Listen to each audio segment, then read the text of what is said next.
Hello दोस्तों, नमस्कार। आज मैं पुनः उपस्थित हूँ आप सभी के समक्ष श्रीमद् भगवत गीता के 14वें अध्याय के साथ। तो आइए परमपिता परमेश्वर से आशीर्वाद लेते हुए आज हम इस 14वें अध्याय को शुरू करते हैं। ओम श्री परमात्मने नमः। अथ चतुर्दशो अध्याय। श्री भगवान बोले, ज्ञानों में भी अति उत्तम उस परम ज्ञान को मैं फिर कहूंगा, जिसको जानकर सब मुनिजन इस संसार से मुक्त होकर परम सिद्धि को प्राप्त हो गए। इस ज्ञान को आश्रय करके अर्थात धारण करके मेरे स्वरूप को प्राप्त हुए पुरुष सृष्टि के आदि में पुनः उत्पन्न नहीं होते और प्रलय काल में भी व्याकुल नहीं होते।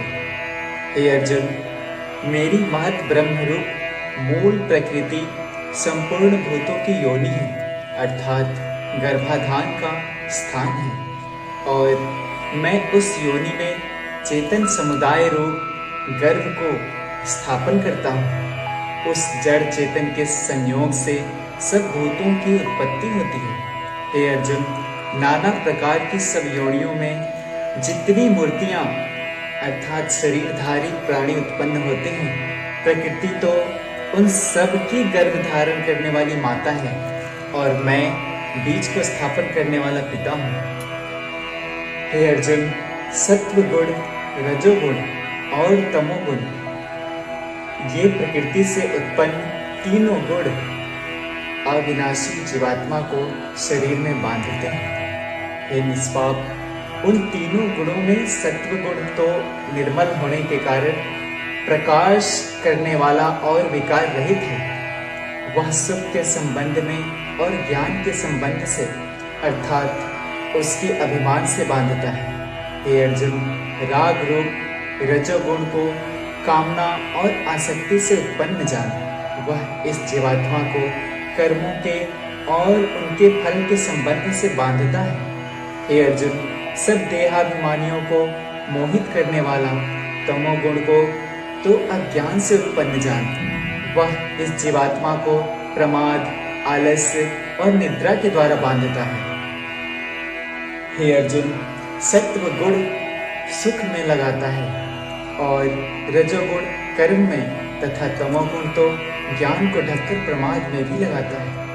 हे अर्जुन, रजोगुण और तमोगुण को दबाकर सत्वगुण और तमोगुण को दबाकर रजोगुण, वैसे ही सत्वगुण और रजोगुण को दबाकर तमोगुण होता है अर्थात बढ़ता है।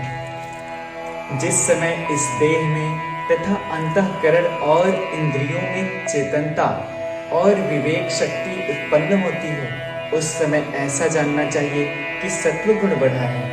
हे अर्जुन, रजोगुण के बढ़ने पर लोभ प्रवृत्ति, स्वार्थ बुद्धि से कर्मों का सकाम भाव से आरंभ, अशांति और विषय भोगों की लालसा, ये सब उत्पन्न होते हैं। हे अर्जुन, तमोगुण के बढ़ने पर अंतःकरण और इंद्रियां में अप्रकाश, कर्तव्य कर्मों में अप्रवृत्ति और प्रमाद अर्थात व्यर्थ चेष्टा और निद्रादि अंतःकरण की मोहिनी वृत्तियां, ये सब ही उत्पन्न होती हैं। जब यह मनुष्य सत्व गुण की वृद्धि में मृत्यु को प्राप्त होता है, तब तो उत्तम कर्म करने वाले के निर्मल दिव्य स्वर्ग आदि लोकों को प्राप्त होता है।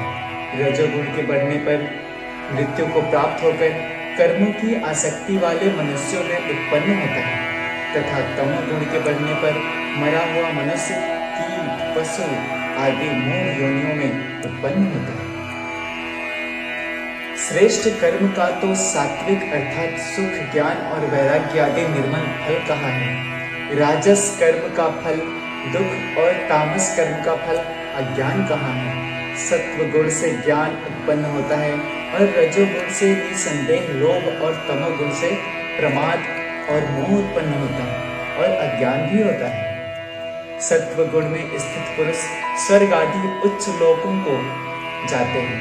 रजोगुण में स्थित राजस पुरुष मध्य में अर्थात मनुष्य लोक में ही रहते हैं, और तमोगुण के कार्य रूप निद्रा, प्रमाद और आलस्य आदि में स्थित तामस पुरुष अधोगति को अर्थात कीट, पशु आदि नीच योनियों को, नरकों को प्राप्त होते हैं। जिस प्रकार दृष्टा तीनों गुणों के अतिरिक्त अन्य किसी को करता नहीं देखता और तीनों गुणों से अत्यंत परे सच्चिदानंद घन स्वरूप मुझ परमात्मा को तत्व से जानता है, उस समय वह मेरे स्वरूप को प्राप्त होता है। यह पुरुष शरीर की उत्पत्ति के कारण रूप इन तीनों गुणों का उल्लंघन करके जन्म, मृत्यु, वृद्धावस्था और सब ओर के दुखों से मुक्त हुआ परमानंद को प्राप्त होता है।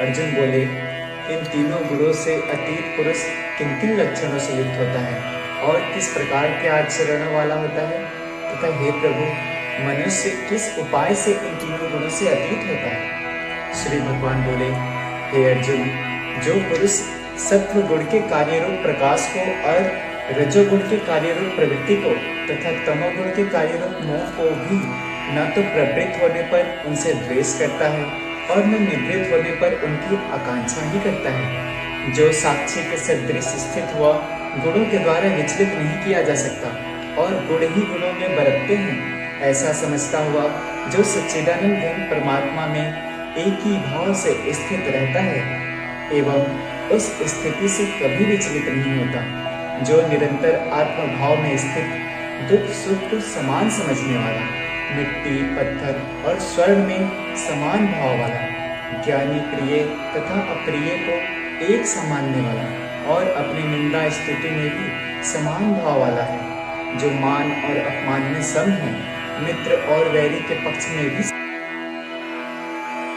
एवं संपूर्ण आरंभों में कर्तापन के अभिमान से रहित है, वह पुरुष गुणातीत कहा जाता है। और जो पुरुष अव्यभिचारी भक्ति योग के द्वारा मुझको निरंतर भजता है, वह भी इन तीनों गुणों को भली भांति लांघ कर सच्चिदानंद घन पर ब्रह्म को प्राप्त होने के लिए योग्य बन जाता है, क्योंकि उस अविनाशी पर ब्रह्म का और अमृत का तथा नित्य धर्म का और अखंड एक रस आनंद का आश्रय मैं हूँ। ओम तत्सदिति श्रीमद् भगवद गीता सुपनिषत्सु ब्रह्म विद्यायाम योग शास्त्र श्री कृष्ण अर्जुन संवादे गुण त्रय विभाग योगो नाम 14वां अध्याय। और इस प्रकार हमने 14वें अध्याय को पूर्ण कर लिया है। जय श्री कृष्ण, जय श्री राम।